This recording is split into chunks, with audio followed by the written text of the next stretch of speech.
Fala pessoal, tudo bem? Na aula de hoje falaremos sobre o relevo brasileiro. Vamos lá?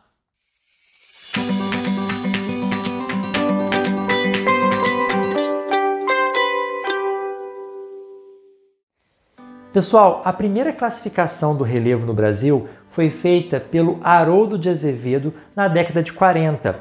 Nessa classificação existiam apenas duas unidades de relevo aqui no Brasil, os planaltos e as planícies. Era uma classificação bem mais simples, separada no caso pela altitude. Até 200 metros, Haroldo de Azevedo considerava que as terras eram de planície, acima disso de planalto. Como essa classificação foi feita na década de 40, era muito limitada pela tecnologia. Então, existiam poucas unidades de relevo aqui no Brasil, segundo essa classificação. Uma década depois, Aziz Absaber fez uma nova classificação do relevo brasileiro.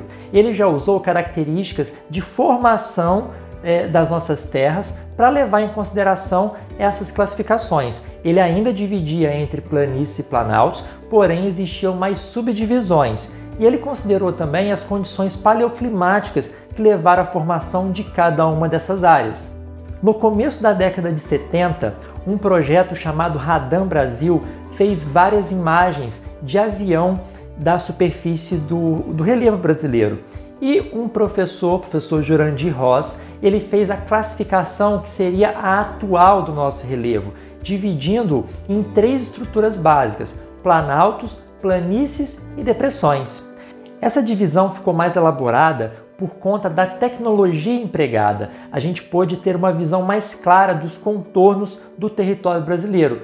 Segundo a classificação do professor Jurandir Ross, os planaltos do Brasil são as áreas que predominam as erosões em relação às sedimentações, ou seja, os processos erosivos são mais intensos nessas áreas e geralmente eles se situam em áreas de escudos cristalinos. Sobre essas áreas planálticas podem acontecer diversos tipos de formação, como as serras, que são morros com o topo mais arredondados, ou as chapadas, por exemplo, que já tem o topo plano. Portanto, os planaltos eles podem ter tanto uma superfície mais plana quanto uma superfície mais ondulada. Obviamente, as altitudes desses planaltos são maiores. Então, as maiores altitudes que nós temos aqui no Brasil ficam em áreas planálticas. Já as planícies brasileiras, elas se localizam ao longo dos grandes rios e no litoral, na sua maioria. E elas possuem uma altitude de aproximadamente 200 metros. Nelas predominam os processos de sedimentação ao invés dos processos de erosão. Essas áreas de planície ficam situadas sobre as bacias sedimentares e elas se formaram mais recentemente na história geológica da Terra. Sua formação data do período Cenozoico, ou seja, a era que nós vivemos. As depressões no Brasil, elas se situam geralmente próximas aos planaltos e são áreas mais baixas do que as áreas vizinhas, no caso dos planaltos. Elas se localizam geralmente em bacias sedimentares e nelas também predomina um processo erosivo mais intenso, porém, em determinados lugares se predomina a sedimentação desses processos erosivos. Elas são muito comuns na região amazônica. Pessoal, o território brasileiro é considerado uma área de pouca atividade tectônica, sísmica e vulcânica. As últimas erupções vulcânicas que ocorreram no Brasil são superiores a 2 milhões de anos e ocorreram naquelas ilhas oceânicas, Fernando de Noronha, Penedo de São Pedro de São Paulo, Ilhas Trindade e Martim Vaz. Então não existe num tempo recente atividade vulcânica aqui no território brasileiro.